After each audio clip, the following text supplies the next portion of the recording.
Greetings everyone, I am RSV. Let's start with compound techs. So as far as we know, compound techniques will function similarly to the way they do in base game. That we will get a gauge, and we'll be able to increase that gauge by doing techs. We are getting 3 compound techniques so far. They be Emg, Zandion, and Zandion. Starting with Emg, this is the fire and dark compound technique. I didn't mention this previously, and we'll bring it up here, because these compound techniques are likely going to be doing an immense amount of damage. The reason for this is these compound techniques are essentially a combo piece for the Force Injectors. They will be built up over time and then expended. Will not have constant access to these, so it is most likely that they will be doing damage, potentially on par with a peanut butter. Next we have Zandion, the light and ice compound technique. And finally, we have Zandion, the electricity and wind compound technique. Now there are a few things that I should mention. Since all 3 of these have 2 elements on them, they should affect 2 types of elemental weaknesses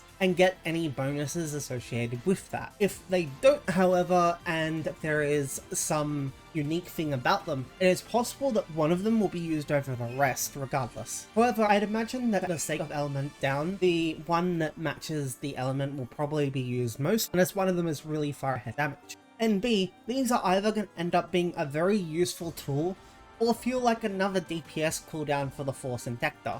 If you weren't paying attention to Force already has 2 DPS cooldowns, and Tector already has 2 cooldowns of its own.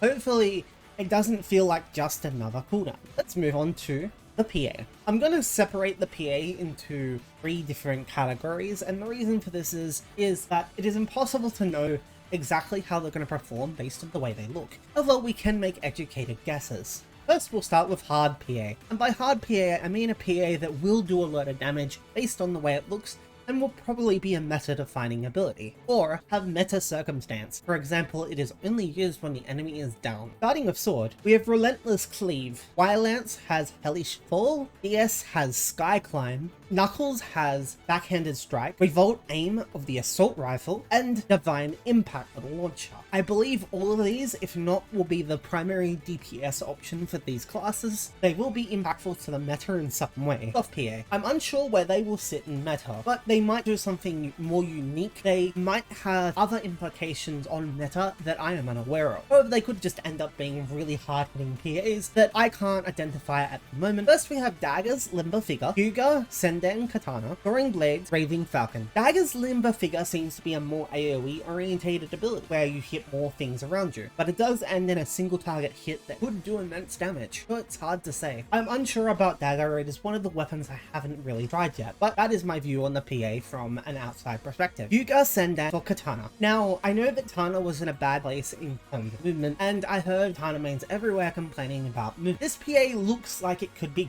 geared towards movement. And Soaring Blades Raving Falcon. Soaring Blades Raving Falcon seems very similar to the Crush Slash that Etwall Soaring Blades use in base game, and is the first PA of Soaring Blade I personally think that is similar to the Etwall design. Now, the following 4 PA I am blatantly unsure of where they will sit in the meta. Partition Triumphant Shift. This PA is very, very unclear for me to work out. I'm not too sure what it's trying to achieve or what it's trying to do, and I just can't tell if it's meant to be a more damaging PA or if it's meant to displace you or make you move or give block frames as of yet, but we'll have to wait and see on that one. Emg Infinite Ricochet. This one really just depends on its power, the amount of time it hits, and if it's compatible with Chain Trigger, and to what degree. This PA can be really strong or very weak, but based on the amount of times it looks like it hits, and based on the fact that it looks like it has limited range, it probably will do a lot of damage and be very, very highly Chain Trigger compatible if it can be used by Chain Trigger. We only see a charge variance here, so it might be charge only though, and that might be problematic for the PA's use. Ceaseless Draw Bow. The reason I put Ceaseless Draw here is less because I'm unsure about it, and more because I'm unsure if it will be an important PA for bow or not. Based on the name, you'd think of Million Storm from the base game. Million Storm, you'd sit there and just endlessly fire arrows at a target until you ran out of photon points. However, this PA does not seem to be like that, and it seems to be a fairly hard-hitting PA that lasts an extended time, which could mean that it does a lot of damage. However, the problem with that is bow already has a really hard-hitting PA, which is just a regular piercing arrow and fully charged flex arrow. And finally, we have Jet Boots Surging Impulse. Again, this is another one that doesn't look like it hits very hard, and Jet Boots has a lot not going for it already, so it's hard to say how this PA is going to factor in Jet Boots. And we'll have to wait and see if Jet Boots gets compound techniques. I've been RSV, sorry about the birds, and I will see you next time.